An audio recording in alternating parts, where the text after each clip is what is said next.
Listen up. There are 10 quiet habits eating your progress while you sleep. They don't look dramatic. A scroll here, a perfection tweak there, one more research session. But quietly, they steal days, momentum, and confidence. This audiobook names each silent thief, shows the exact replacement habit that stops the drain, and gives a drill you can use today to flip the switch.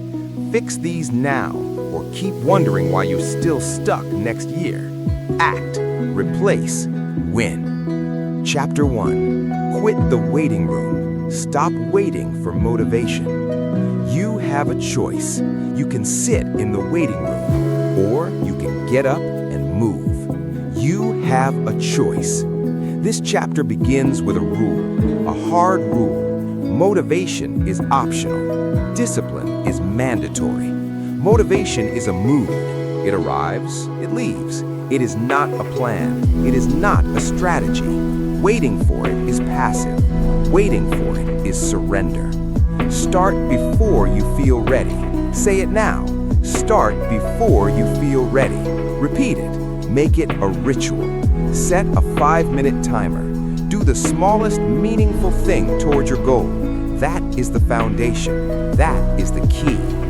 Why 5 minutes? Because 5 minutes defeats debate. 5 minutes cuts through excuses. 5 minutes removes the mind's permission-seeking. 5 minutes converts thinking into doing. That is the physics of habit. Listen to the damage of waiting. You rehearse readiness. You research endlessly. You polish the plan into paralysis. You create conditions that never arrive. You lose time. Momentum dies. Momentum compounds. Missed momentum becomes missed months. Missed months become missed years. Here's the simple math. 10 minutes of work a day becomes a habit. 5 minutes of work a day becomes a habit. Habits build identity. Identity builds results. The freelancer who waits for a creative day sits. The freelancer who opens a document and writes 5 sentences moves. One builds a portfolio, the other builds excuses. Over time, the difference is enormous. You have a choice. That's the point. You can choose motion over mood. You can choose action over argument. It's not about inspiration, it's about discipline. Say it. It's not about inspiration, it's about discipline. That line is a lifeline. Repeat it, believe it. Action steps, exactly what to do. Pick one start trigger, not a vague goal, a specific motion. Open a document, write one headline, record 10 seconds of audio, sketch one box, launch the app. The trigger must be concrete and repeatable, no ambiguity. Make it 5 minutes. Set a timer. 2 minutes works, but 5 is better. When the timer starts, do only the chosen action. No edits, no research, no planning. When the timer ends, stop if you want. More often, you'll keep going. 5 minutes breaks the paralysis. Say the phrase. Say, start before you feel ready. Say it aloud as you set the timer. Say it again when hesitation hits. You don't need their permission. You don't need anyone's approval. You have a choice. Anchor it to a habit. Stack the start onto something you already do. After coffee, after brushing teeth, after lunch. Habit stacking reduces friction. It automates the start. Track the streak. Mark every start on a calendar. Put an X. Don't break the chain. Visual evidence rewires identity. I am someone who starts. That identity matters more than temporary motivation. Escalate with rules. After 10 starts, add time or output. Add 5 minutes. Add 1 extra sentence. Gradual escalation beats massive, unsustainable leaps. Incremental wins compound. Now the excuses. They are predictable. You will say, I have no time. You will say, I'm tired. You will say, I'll wait until Monday. That is how the waiting room works. Answer with the 5-minute rule. Answer with the ritual. Answer with action. If resistance spikes, use an if-then plan. If I say I'm not ready, then I will set a 5-minute timer and open the document. If I say I don't have time, then I will do the 5-minute trigger during my next break. Simple, concrete, unarguable. Perfection fear shows up here. Perfectionism will argue that a bad start ruins the brand. It will whisper that the first draft must be flawless. That is a lie. Real quality is produced by iteration. You improve by doing. You don't improve by polishing in private. Ship, get feedback, iterate, repeat. You don't need perfection to begin. You don't need permission to publish the first draft. Make the start public when it helps. Tell one person you'll do the 5-minute ritual at a set time. Accountability converts intention into action. A small public commitment breaks the loop of delay. Language is a weapon. Use sharp phrases that lock behavior in. You have a choice. Start before you feel ready. It's not about inspiration, it's about discipline. Post it where you work. Repeat them at decision points. The brain listens to repeated commands. A real-world drill. Do this now. Decide your trigger. Say the ritual phrase. Set a 5-minute timer. Do the action. Mark the day.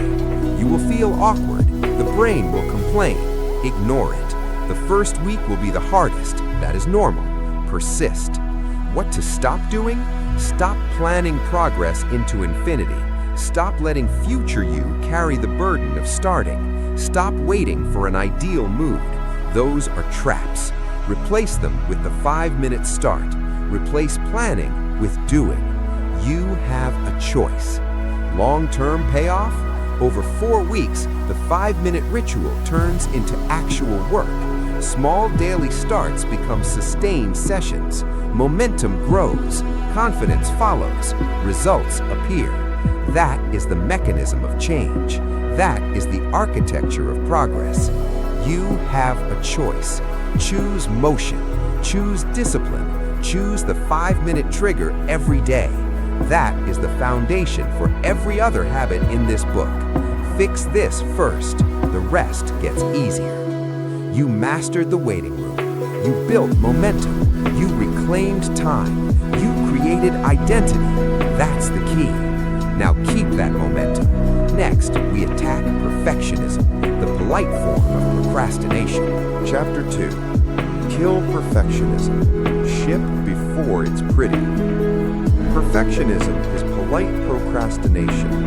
It sounds noble. It feels safe. It is slow suicide for your goals. You have a choice.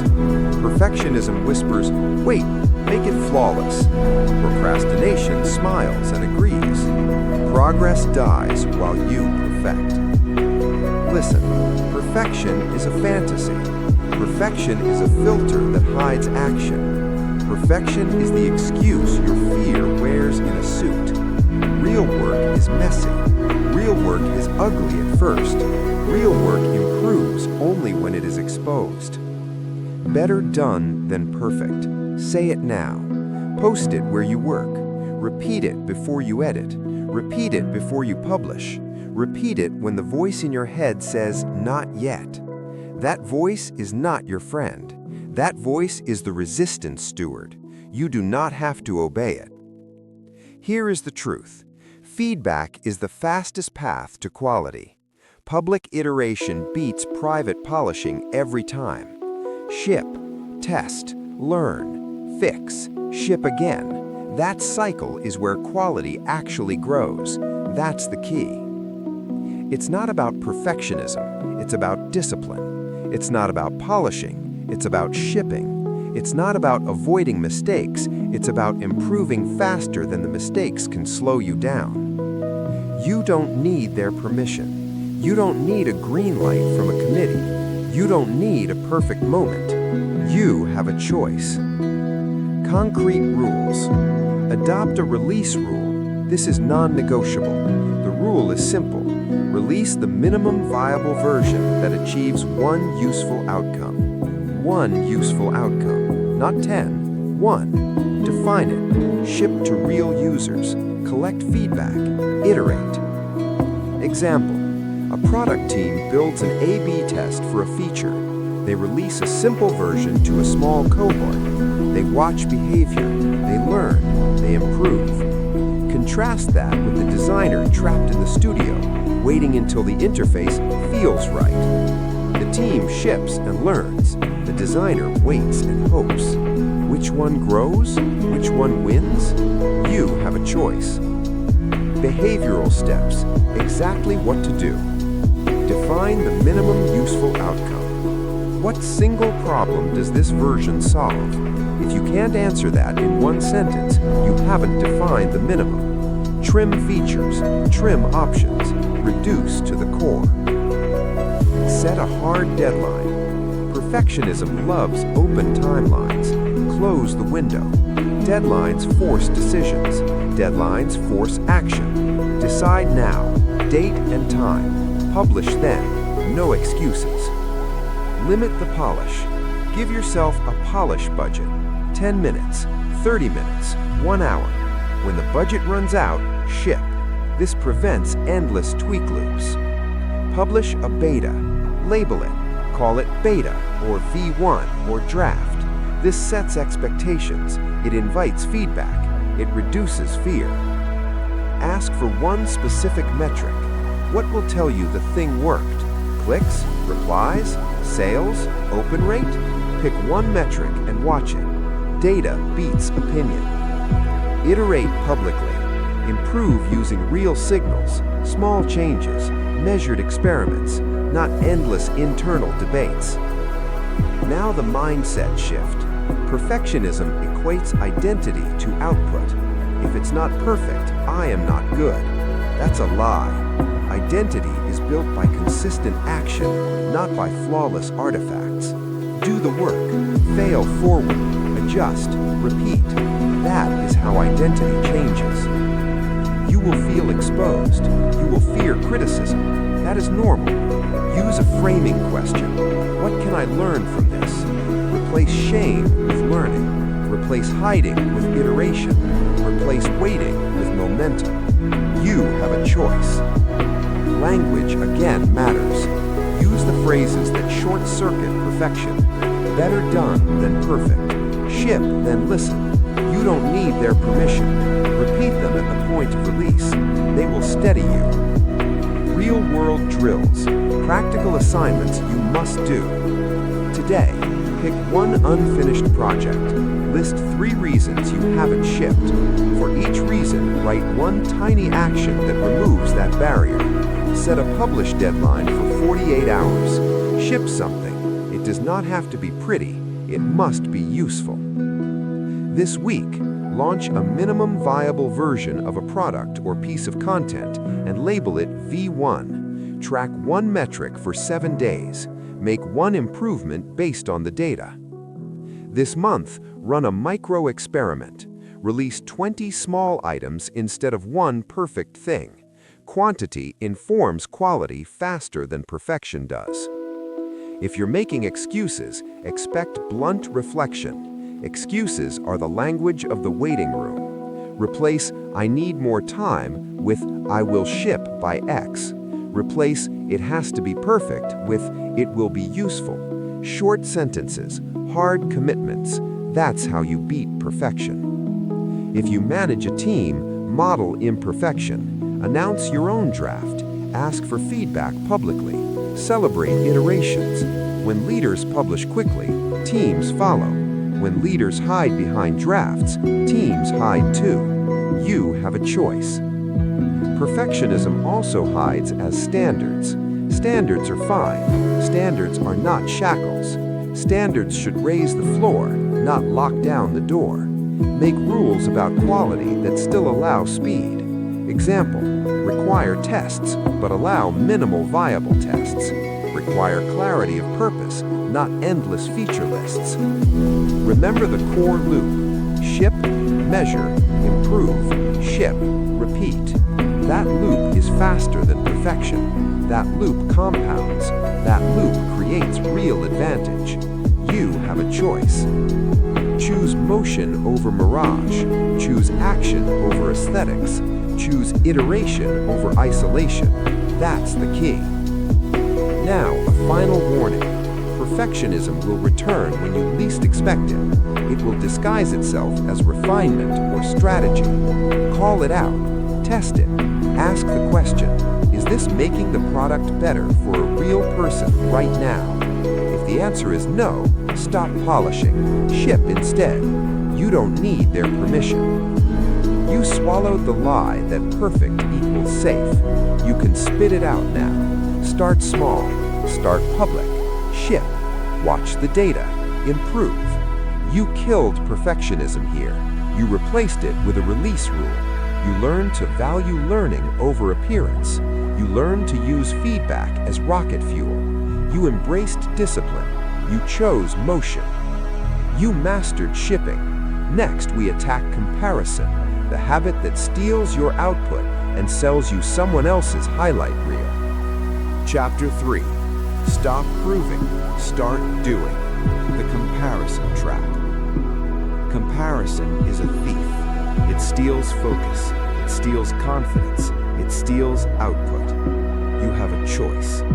Every time you compare, you convert energy into doubt. Energy that could have produced work gets burned, proving you are behind. That's the trap. Comparison feels informative. It feels motivating. It is neither. It is corrosive. You are not seeing reality. You are seeing a highlight reel. You are not seeing drafts. You are not seeing debt. You are not seeing discipline. You are seeing the polished outcome of someone else's grind. Compare less, create more. Say it now. Say it when you scroll. Say it when your chest tightens and your pace slows. Make it your mantra. That's the key. Comparison works like this. You scroll. You observe someone further along. Your brain makes a fast, brutal calculation.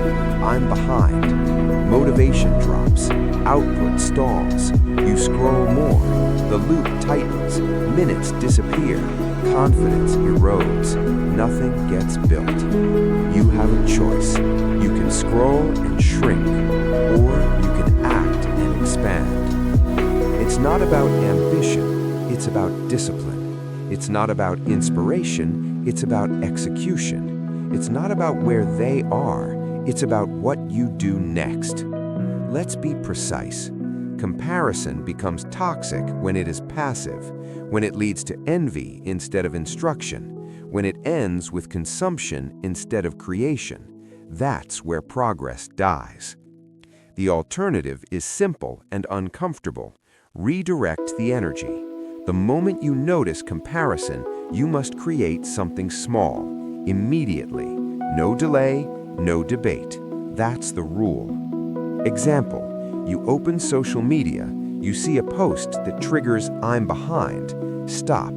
Close the app, open your notes, draft one paragraph, one headline, one outline bullet, one sketch, one email.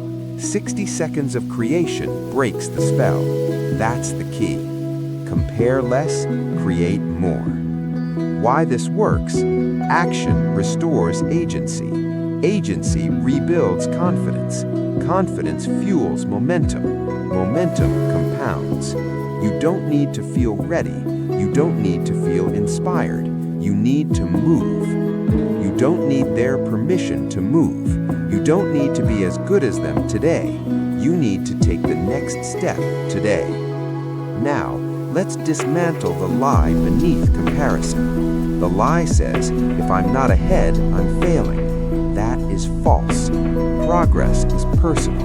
Progress is directional, not positional. You are not racing them. You are building you. Comparison also hides a time illusion. You see the result and forget the years. You see the launch and ignore the losses. You see the applause and miss the boredom, the repetition, the daily grind. Discipline is invisible. Outcomes are loud. It's not about talent, it's about reps. It's not about speed, it's about consistency. It's not about proving, it's about doing. Behavioral instructions, concrete and strict. Create a comparison interrupt. Decide now what you will do when comparison hits. Write it down. When I feel behind, I will create for 2 minutes. 2 minutes, no excuses. This turns comparison into a trigger for action. Limit the scroll window. Consumption without creation is poison. Set rules. No scrolling before output. No scrolling without a timer. 5 minutes max. When the timer ends, close the app. Protect your attention. Use comparison as data, not judgment. If you must compare, extract one lesson, one tactic, one idea, then act on it immediately. Do not linger, do not admire, apply. Track output, not position. Stop asking, am I ahead? Start asking, did I produce today? Output is the only scoreboard that matters. That's the key. Mute strategically. Mute accounts that trigger envy without education. This is not weakness, this is discipline. Curate your inputs like you curate your diet. Let's talk about identity. Comparison attacks identity. It whispers, you're not enough. You counter with action. Action rewrites identity faster than affirmation ever will. Every small deliverable is a vote for who you are becoming. Say it again. Compare less, create more. If you lead a team, comparison spreads fast. Set the tone. Reward output. Celebrate progress, not polish. Discourage internal competition that slows collaboration. Make execution the culture. Another drill. Do it today. Audit your last scroll session. How much time consumed? How much produced? Write the numbers down. The contrast will sting. That's good. Pick one platform that triggers the most comparison. Install friction. Log out. Remove it from your home screen. Replace it with a creation shortcut. For the next 7 days, follow this rule. 1 unit of creation for every unit of consumption, no exceptions. Expect resistance. Your brain likes easy dopamine. Comparison is cheap stimulation. Creation is effortful. Choose effort. Choose growth. You have a choice. Here's the deeper truth. Comparison is fear in disguise. Fear of being seen. Fear of being judged. Fear of starting. You beat fear with motion. Small motion. Daily motion. That's the discipline. It's not about confidence. It's about courage. It's not about validation. It's about volume. It's not about them. It's about the work. Use language to command behavior. Put this on your wall. Compare less, create more. Say it before you open an app. Say it when you feel behind. Say it when you're tempted to prove instead of produce. Over time, something shifts. You scroll less, you build more. Your baseline confidence rises, not because you're winning the comparison game, but because you stopped playing it. That's the key. One more reminder. You don't need their permission to build quietly. You don't need applause to make progress. You don't need to announce every step. Discipline works in silence. You broke the comparison trap. You reclaimed your energy. You redirected doubt into action. You chose creation over consumption. That's how progress accelerates. You stopped proving. You started doing. Now that you control where your energy goes, it's time to protect the most valuable asset you have, your attention. Chapter 4. Stop doom scrolling. Reclaim your attention. Attention is under attack, not aggressively, quietly, constantly. You have a choice. Doom scrolling looks harmless. It feels relaxing. It feels informed. It feels like a break. In reality, it is a slow leak in your mental fuel tank, a leak you rarely notice until the engine won't start. Passive consumption fragments attention. It shrinks working memory. It trains your brain to expect novelty every few seconds. That is deadly for progress, because progress requires depth, focus, continuity. Attention is my income. Say it now. Say it again. Attention is my income. Say it as you reach for your phone. Say it before you open an app. Say it, then close the apps. That's the key. Here's the truth most people avoid. You are not tired. You are distracted. You are not unmotivated. You are overstimulated.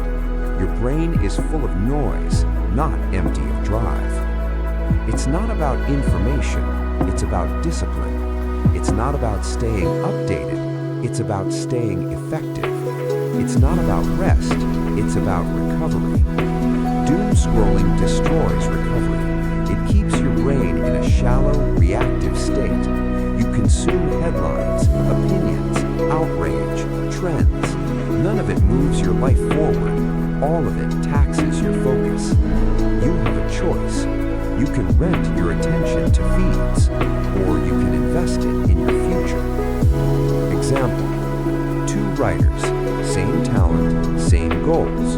One schedules news and social media for 20 minutes in the evening. The other opens feeds first thing in the morning just to check. The first writes before the world enters their head. The second lets the world hijack their mind. By noon, one has pages, the other has fatigue. Productivity drops by hours, not minutes, hours.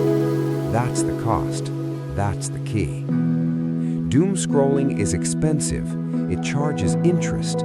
It doesn't just steal the time you scroll, it steals the time after. Focus doesn't snap back instantly. Attention has inertia. Once fragmented, it takes deliberate effort to rebuild.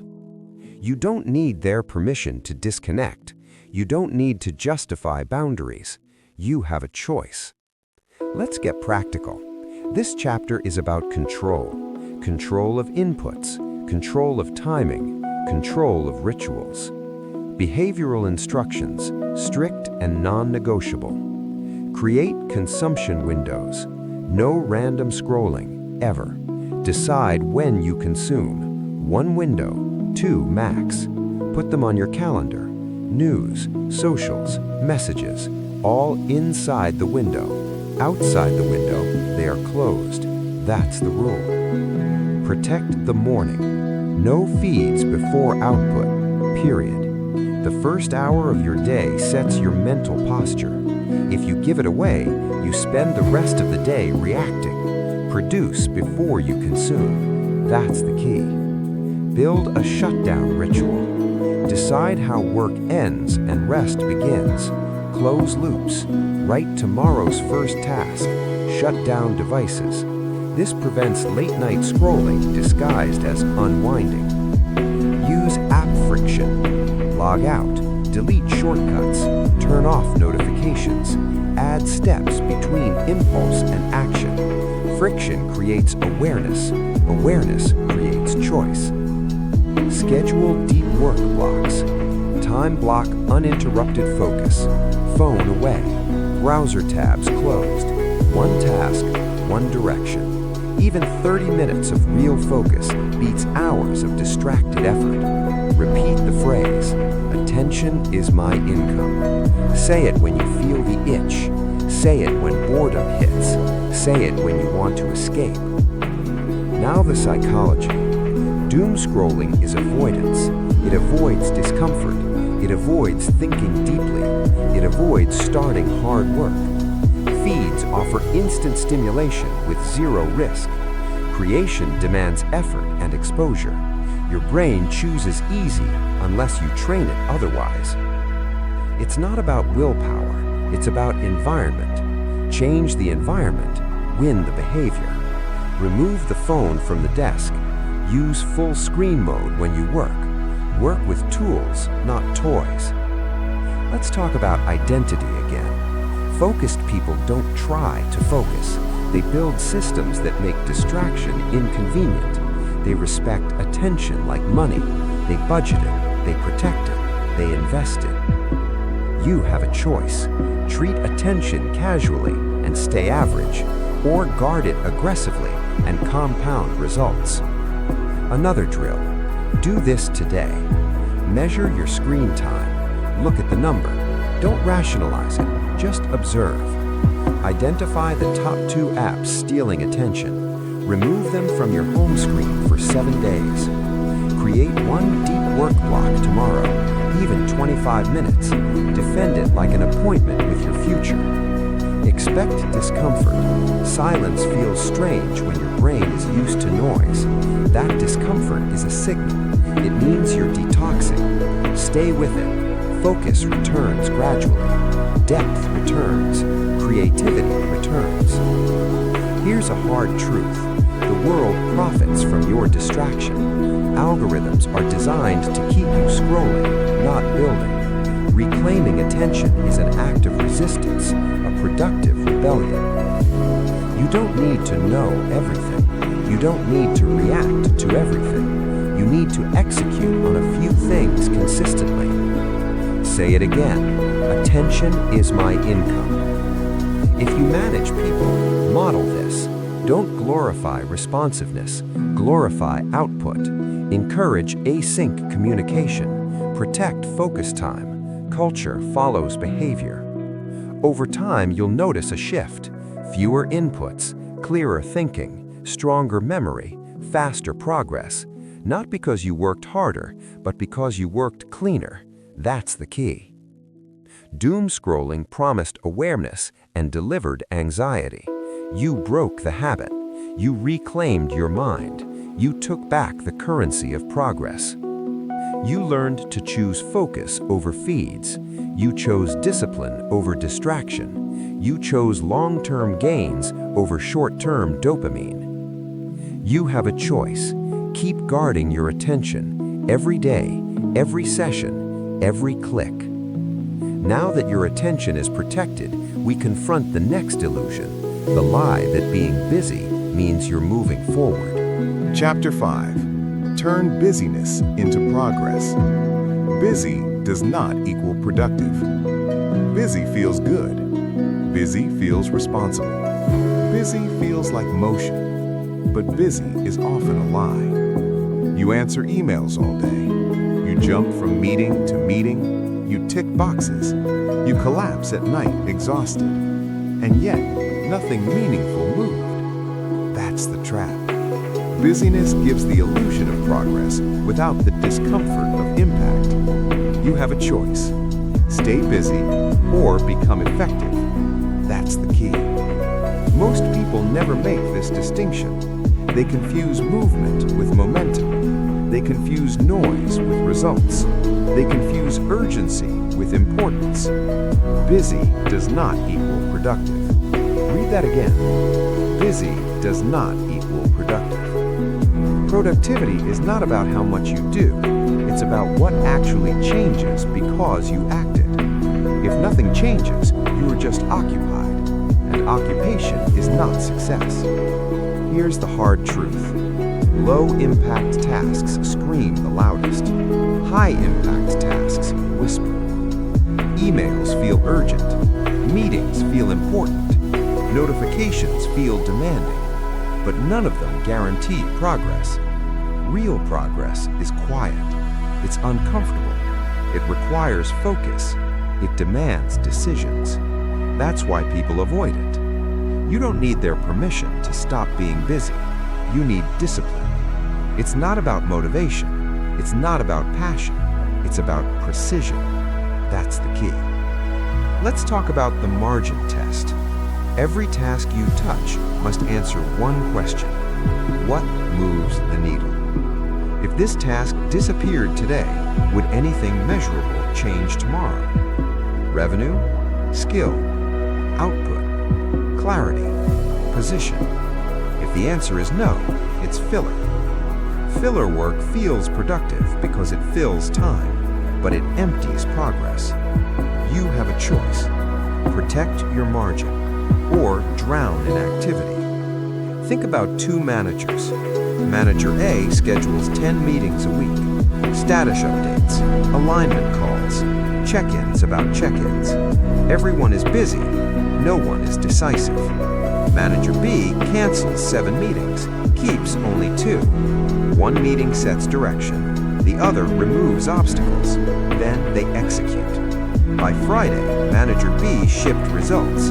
Manager A shipped calendar invites. Same hours, different outcomes. That's the difference between busyness and progress. Ask it again. What moves the needle? Here's where most people sabotage themselves. They start the day reacting instead of deciding. Inbox first, messages first, requests first. By noon, the day is gone. By evening, energy is gone. By night, regret shows up. You didn't choose your priorities. You accepted someone else's. You have a choice. Choose before the world chooses for you. That's the key. Productive people operate like surgeons. They don't make 10 cuts. They make one precise incision. One task, one outcome, one metric. Everything else waits. This isn't laziness. This is mastery. Busy people brag about hours. Productive people track impact. It's not about how full your schedule is. It's about how sharp your focus is. Here's a rule you need to adopt immediately. If a task doesn't move one clear metric, it's optional.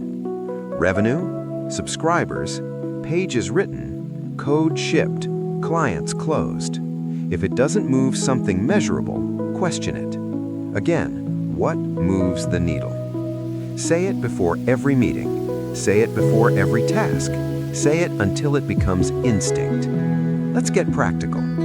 Every morning, choose one high-impact task. Not 5, not 10, 1. The task that, if completed, makes the day a win, even if nothing else happens. Do that first. Protect it aggressively. Defend it ruthlessly. No inbox, no meetings, no scrolling. You don't need their permission. Finish the incision. Everything else is secondary. Here's why this works. High-impact tasks create momentum. Momentum creates confidence. Confidence reduces procrastination. Busyness does the opposite. Busyness fragments attention. Fragmentation kills depth. Depth is where value lives. That's the key. Most people stay busy because it feels safe. High-impact work exposes you. It can fail. It can be judged. Busy work hides you. It gives you an excuse. I worked all day sounds better than I avoided the hard thing. But growth doesn't care about excuses. You have a choice. Let's dismantle another lie. Meetings are not collaboration by default. Emails are not productivity by default. Planning is not progress by default. Execution is the only proof. If you didn't ship, publish, close, or complete, nothing happened. Busy days don't compound. Focused actions do. That's the key. Here's a simple filter to run everything through. Does this task directly create value? Does it remove a real obstacle? Does it compound over time? If the answer is no to all three, pause. You're probably filling time. Ask it again. What moves the needle? This chapter is about reclaiming respect for your time. Not all hours are equal.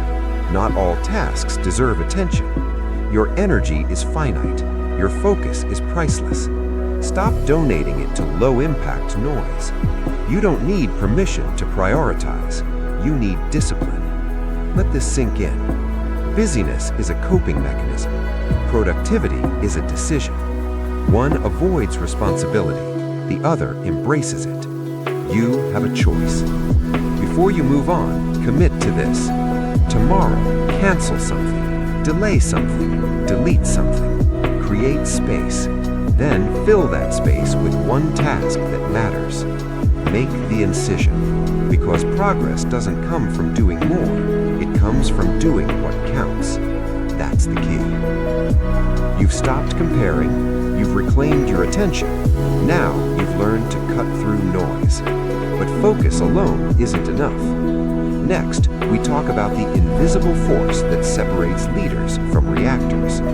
You've mastered action. Now, learn restraint. Chapter 6. Delete approval addiction. Stop asking permission to move. Approval feels safe. Approval feels feels responsible. Approval feels mature.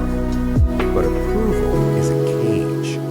Every time you ask for permission, you slow yourself down. Every time you wait for validation, you outsource ownership.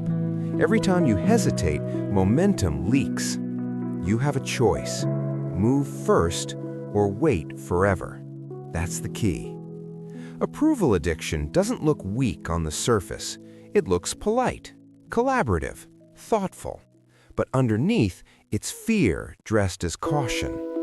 Fear of being wrong, fear of being judged, fear of standing alone. And fear kills decision velocity. Here's the rule you must internalize. Ownership requires motion. Permission requires delay. The world doesn't reward the most approved ideas. It rewards the most executed ones. You don't need their permission. You need results. Say that again. You don't need their permission. You need results. That's the key. Approval seeking short-circuits leadership. Leaders decide. Followers poll the room. Leaders move with incomplete information. Followers wait for certainty that never arrives. If you need everyone to agree before you act, you'll never act. Consensus is slow. Progress is fast. You have a choice. Look at creators. Creator A posts drafts, imperfect ideas, rough edges. They learn fast. They iterate. They grow in public. Creator B waits. They ask friends. They tweak endlessly. They wait for a green light that never comes. Months pass. Momentum dies. Confidence erodes. Same talent, different outcomes. The difference?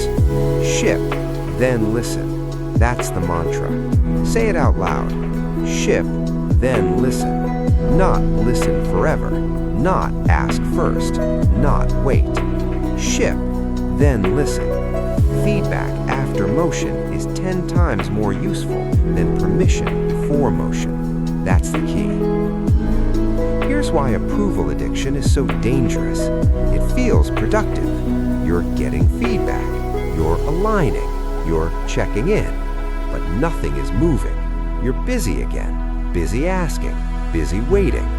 Busy doesn't equal productive. Remember that? Approval addiction is busyness disguised as humility, and humility without action is stagnation. Let's be clear. This is not about arrogance. This is not about ignoring feedback. This is about sequence. Decide first, act next, listen after. Reverse the order and you kill momentum. You don't need to be reckless. You need to be decisive. That's the key. Most people ask for permission because they want protection. If it fails, they can say, well, everyone agreed. That's not leadership. That's insurance. Ownership means saying, I chose this, even if it fails, especially if it fails. You have a choice. Here's the hard truth. No one is coming to approve your life. No committee will green light your potential. No mentor will hand you certainty. No audience will pre-validate your move. They respond to motion. Results create permission retroactively. Read that again. Results create permission retroactively. That's the key. Think about decisions you're delaying right now. The email you haven't sent, the draft you haven't shared, the offer you haven't launched, the boundary you haven't set. Why? Because you're waiting for approval. From who? Someone just as unsure as you. You don't need their permission. Here's a practical rule to adopt immediately. If a decision is reversible, decide fast. If it's irreversible, slow down slightly, but still decide. Most things are reversible. Posts can be edited, offers can be refined, strategies can be adjusted. But waiting has a cost too. Momentum lost is harder to regain than mistakes. That's the key. Approval addiction also kills intuition. The more you ask, the quieter your inner signal becomes. You stop trusting yourself. You stop developing judgment. And judgment is built through decisions, not discussions. You sharpen it by choosing. You dull it by deferring. You have a choice. Let's talk about velocity. High performers move fast, then correct. Low performers wait, then rationalize. Speed isn't recklessness, it's respect for time, your energy, your life. Stop spending it waiting. Before every action, repeat this. Ship, then listen. Before sending the draft, before making the call, before launching the idea. Ship, then listen. Let the market respond. Let reality give feedback. Reality is more honest than opinions. That's the key. Here's another truth most people avoid. Approval addiction is ego disguised. It wants reassurance. It wants comfort. It wants applause before effort. Real confidence doesn't ask, it acts. Confidence is built after motion, not before it. You earn it by surviving decisions. Let's ground this in behavior. From today forward, stop asking for permission on reversible moves. Decide within a fixed time window. Act immediately after deciding. Review results, not opinions. This is discipline. This is ownership. You don't need their permission. Understand this. Every time you delay, someone else moves. Every time you hesitate, someone else ships. Not because they're smarter, but because they decided. You have a choice. Approval feels good in the moment. Progress feels good in the long run. Choose long-term respect over short-term comfort. Delete approval addiction. Ship, then listen. That's the key. You've learned to stop comparing. You reclaimed your attention. You cut through busyness. You deleted approval addiction. Now, there's one final constraint holding most people back. Not fear, not distraction, not permission, time, and how they waste it. You've learned to move. Now, let's learn to protect your future self. Chapter 7. Finish what you start. Half done is poison. Half done work is not neutral. It's not harmless. It's poison. Every unfinished task stays open in your mind. Every abandoned project drains energy. Every loose end whispers, you don't follow through. You have a choice. Finish or carry the weight. That's the key. Unfinished work creates cognitive debt. Your brain keeps tabs on everything you start and don't finish. Not consciously, subconsciously. It clutters attention. It lowers focus. It quietly erodes confidence. You feel tired without knowing why, overwhelmed without doing much, heavy without moving forward. Half done is poison. Finishing does something powerful. It closes a mental loop. It releases stored energy. It reinforces identity. Every finish sends a signal. I am someone who completes. That signal compounds. Confidence is not built by ambition. It's built by closure. That's the key. Most people don't lack ideas. They lack finishes. They start strong. They plan well. They begin with excitement. Then resistance shows up. It gets boring. It gets uncomfortable. It gets imperfect. So they pivot. They optimize. They restart something new. That feels productive. It's not. It's avoidance. Here's the truth. Starting is easy. Finishing is discipline. It's not about creativity. It's about commitment. It's not about inspiration. It's about follow-through. You have a choice. Look at the coder. Coder A builds a small feature. It's not elegant. It's not perfect. But it works. They release it. They get feedback. They improve. Coder B refactors endlessly. New frameworks, cleaner architecture, nothing ships. Months pass, no users, no momentum. Same skill level, different identity. One finishes, one fantasizes. Unfinished projects lie to you. They say, one day you'll come back, but one day never arrives. Life moves on, energy shifts, context changes. What remains is guilt, and guilt is heavy. That's the key. You must adopt a finish rule, not a vague intention, a rule. Every project must have a defined finish step, small, clear, logged. Not build the app, but publish version 1. Not write the book, but export final draft. Not start the business, but launch the first offer. Finish is a behavior, not a feeling. Here's a powerful phrase you must use daily. Close the loop. Say it. Close the loop. Before ending your day, before switching tasks, before starting something new, ask one question. What can I finish right now? That's the key. Closing loops builds momentum fast. Small finishes stack. Confidence rises. Focus sharpens. You stop carrying dead weight. And here's the paradox. Finishing one thing often unlocks energy for the next. Momentum doesn't come from starting more. It comes from completing. Most people quit too early, not because the work is impossible, but because the finish is uncomfortable. Finishing exposes you to feedback, to judgment, to reality.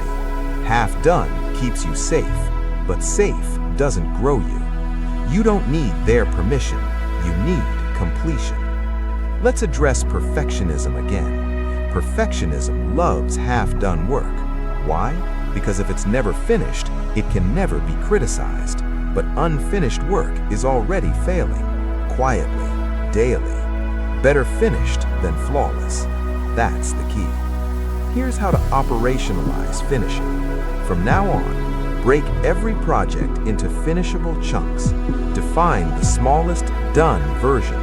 Log the finish step before you start. Do not add new work until one loop is closed. This is discipline. This is progress. You will feel resistance near the end. That's normal. The middle is messy. The end is uncomfortable. Push anyway. Finishing rewires identity. You stop seeing yourself as potential. You become execution. You have a choice. Think about how many things you've started. Courses half watched, notes half written, ideas half built. Each one costs you focus. You don't need to finish everything, but you must stop starting what you won't finish. That's the key. Adopt this personal standard. Nothing stays open without a finish date. If it's not worth finishing, it's not worth starting. This one rule will change your output. Say it again. Close the loop. When tired, when bored, when distracted, close the loop. Finished work frees the mind. Finished work builds trust with yourself, and self-trust is fuel. You are not overwhelmed because you're doing too much. You're overwhelmed because too much is unfinished. Finish reduces noise. Finish creates clarity. Half done is poison. Completion is medicine. That's the key. You've learned to move without permission. You've learned to act without waiting. Now you must learn to finish without escaping. Because starting changes nothing. Finishing changes everything. You closed the loop. Now it's time to talk about what silently steals your energy every single day. Not tasks, not people, habits. Chapter 8. Cut the comfort loop. Growth requires discomfort. Comfort feels good. Comfort feels safe. Comfort feels earned. And comfort keeps you exactly where you are. Comfort preserves your current identity. It protects your habits. It defends your limits. Growth does the opposite. Growth disrupts. Growth stretches. Growth demands discomfort. You have a choice. Stay comfortable or grow. That's the key. Here's the lie most people live by. If it feels uncomfortable, something is wrong. No. If it feels uncomfortable, something is changing. Discomfort is not danger. Discomfort is data. It tells you where the edge is, and progress only happens at the edge. Comfort loops are invisible prisons. You wake up the same way, you work the same way, you avoid the same risks, you repeat the same excuses. Days blur together, weeks pass quietly, years disappear politely. Nothing breaks, nothing grows. You don't fail, you stagnate. That's worse. Here's the truth. You don't rise to your goals, you fall to your comfort level. Read that again. You fall to your comfort level. That's the key. Most people think growth requires massive risk. It doesn't. It requires repeated, measured discomfort. Not chaos, not burnout, not reckless leaps. Micro risks, small actions that challenge your identity without overwhelming your system. This is how real change sticks. Let's look at the speaker. Speaker A wants visibility, influence, confidence, but they avoid stages. They wait to feel ready. Years pass. Speaker B does something different. Once a month, they rehearse in front of 3 strangers. Awkward, uncomfortable, nerve-wracking, but safe. Their nervous system adapts. Their confidence grows. Their identity expands. Same fear, different response. Comfort says, avoid this. Growth says, approach carefully. That's the difference. You don't need to terrify yourself. You need to stretch yourself. You have a choice. Comfort addiction is subtle. It hides in routines, in efficiency, in harmless distractions. Same coffee, same scroll, same conversations. You tell yourself you're busy, but nothing is challenging you. No tension, no exposure, no growth signal. Comfort slowly numbs ambition. That's the key. Let's dismantle a myth. Discomfort does not mean suffering. It means unfamiliarity. Your brain resists unfamiliar things by design. It wants predictability. But predictability caps growth. Every new skill, every new level, every new identity feels uncomfortable at first. That's normal. You don't avoid discomfort, you schedule it. Here's the rule. If your week has 0 discomfort, your life is shrinking. Growth requires friction. Say it. Growth requires friction. That's the key. You need a system, not motivation, not courage speeches. A system. Schedule deliberate discomfort. Small, controlled, repeatable. Examples. Speak up once in a meeting. Publish before you feel ready. Ask for feedback you might not like. Start the conversation you're avoiding. Raise your standards publicly. None of these will kill you. All of them will grow you. Here's your anchor phrase. Do one thing that scares you. Say it again. Do one thing that scares you. Not 10, not everything. 1. Weekly. That's the key. When you repeat discomfort, something powerful happens. Fear loses authority. Resistance weakens. Your identity shifts. What once scared you becomes normal. That's how confidence is built. Not by thinking, by exposure. Most people wait for confidence, then act. High performers act, then confidence follows. Confidence is a byproduct. Discomfort is the input. You have a choice. Let's talk about why people stay comfortable. Because comfort gives instant relief. Discomfort delays gratification, and most people choose relief over growth every time. Until you don't. That's the moment your life changes. Discomfort also reveals priorities. If you won't tolerate discomfort for something, you don't actually want it. Desire without discomfort is fantasy. Real goals demand friction. That's the key. Here's a warning. If you eliminate discomfort completely, your capacity shrinks. You become fragile. Small stressors feel. Chapter 8. Cut the comfort loop. growth requires discomfort. Comfort feels good. Comfort feels safe. Comfort feels earned. And comfort keeps you exactly where you are. Comfort preserves your current identity. It protects your habits. It defends your limits. Growth does the opposite. Growth disrupts. Growth stretches. Growth demands discomfort. You have a choice. Stay comfortable or grow. That's the key. Here's the lie most people live by. If it feels uncomfortable, something is wrong. No. If it feels uncomfortable, something is changing. Discomfort is not danger. Discomfort is data. It tells you where the edge is, and progress only happens at the edge. Comfort loops are invisible prisons. You wake up the same way. You work the same way. You avoid the same risks.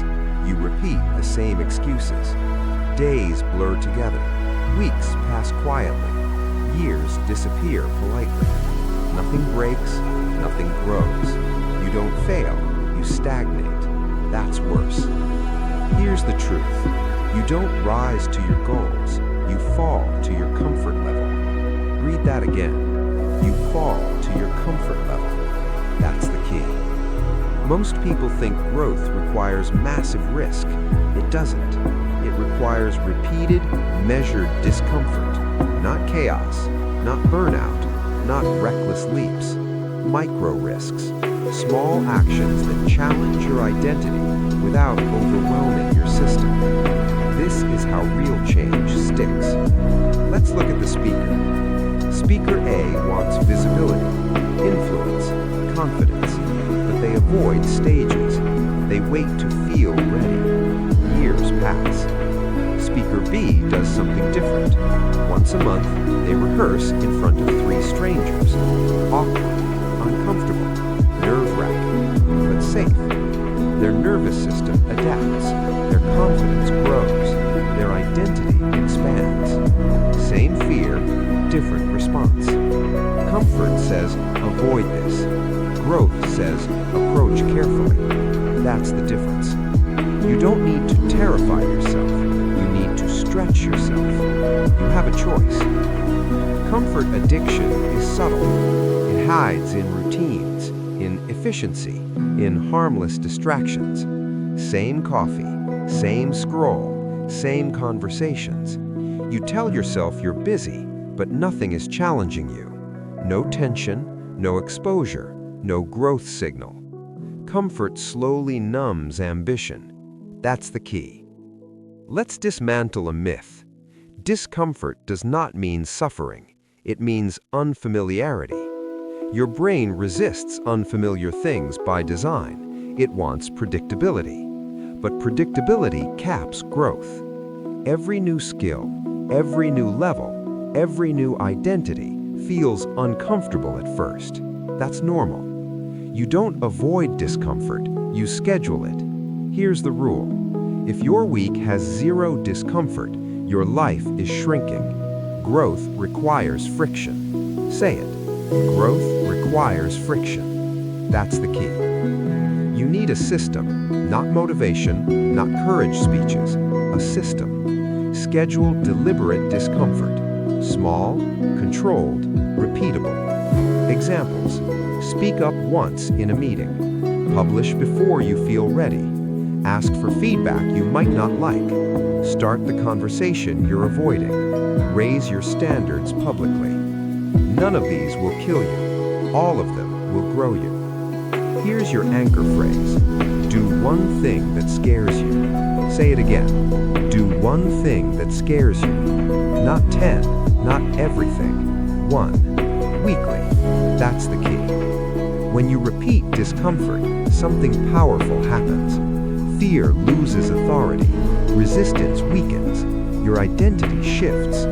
What once scared you becomes normal. That's how confidence is built. Not by thinking, by exposure. Most people wait for confidence, then act. High performers act, then confidence follows. Confidence is a byproduct. Discomfort is the input. You have a choice. Let's talk about why people stay comfortable. Because comfort gives instant relief. Discomfort delays gratification, and most people choose relief over growth every time. Until you don't. That's the moment your life changes. Chapter 9. Measure the right things. Vanity metrics lie. Numbers feel objective. Numbers feel honest. Numbers feel safe. But most numbers lie. Likes, views, followers, busyness. They look like progress. They feel like movement. They are not growth. You have a choice. Chase applause or build outcomes. That's the key. Vanity metrics are seductive. They spike dopamine. They reward instantly. They make you feel seen, but they don't compound. They don't build skill. They don't build leverage. They don't build income. They keep you busy, not better. Here's the hard truth. What you measure becomes what you optimize. If you measure likes, you optimize for attention. If you measure output, you optimize for mastery. If you measure revenue, you optimize for value. Most people measure the wrong thing, then wonder why nothing changes. That's the key. Look at the entrepreneurs. Entrepreneur A chases followers, daily posts, trend hopping, constant noise. The numbers go up, the bank account doesn't. Entrepreneur B ignores applause. They track conversion, retention, revenue. Smaller audience, bigger outcomes. One scales, one stagnates. Same effort, different metrics. Vanity metrics feel productive because they are visible. You can screenshot them, share them, celebrate them. Real metrics are quieter. Hours of focused work, experiments run, improvements shipped. No applause, no instant praise, but real progress. Let's get specific. Stop asking, how did it perform? Start asking, what did I ship? What did I improve? What skill got sharper? What system got tighter? Those answers matter. You have a choice. Busyness is the most dangerous vanity metric. Meetings attended, emails sent, tasks checked. None of that guarantees movement. Movement is measured by change. If nothing changed, nothing progressed. That's the key. Here's a principle to live by. If it doesn't compound, it doesn't count. Read that again. Skills compound, systems compound, relationships compound. Likes don't. They disappear tomorrow. You must build a weekly scoreboard. Not public, not performative, private, brutally honest. Track hours on core work, experiments launched, improvements completed, revenue actions taken. Not feelings, not reactions, behavior. Here's your anchor phrase. Measure what matters. Say it again. Measure what matters. When filling your dashboard, when reviewing your week, when tempted by applause. That's the key. This is why many talented people stall. They feel productive. They feel validated. They feel busy, but nothing compounds. They're running on a treadmill, moving, sweating, going nowhere. Real progress moves the ground beneath you. Understand this. Applause is reactive. Progress is proactive. Applause follows visibility. Progress follows discipline. You don't need their permission. You need leverage. Let's talk about identity. What you measure shapes who you become. Measure followers, you become a performer. Measure output, you become a builder. Measure outcomes, you become an operator. Choose carefully. You have a choice. Here's a practical reset. For the next 30 days, ignore public metrics. Do not check likes daily. Do not refresh numbers. Instead, track work sessions completed, deliverables shipped, improvements solved. You'll feel withdrawal. That's normal. You're breaking a dopamine loop. Vanity metrics hijack motivation. They make you dependent on reaction. When reaction drops, so does effort. Real metrics free you. They give you control. You work because it's the system, not because someone claps. That's the key. Remember this, the scoreboard determines the game. Change the scoreboard, change the outcome. Measure what matters. You've cut comfort. You've protected energy. You've stopped chasing approval. You've learned to finish. Now it all comes together. Because habits don't matter unless they are repeated, daily, relentlessly. The final chapter is not flashy. It's boring, it's quiet, and it's unstoppable. Chapter 10. Protect time like money. Time is non-renewable.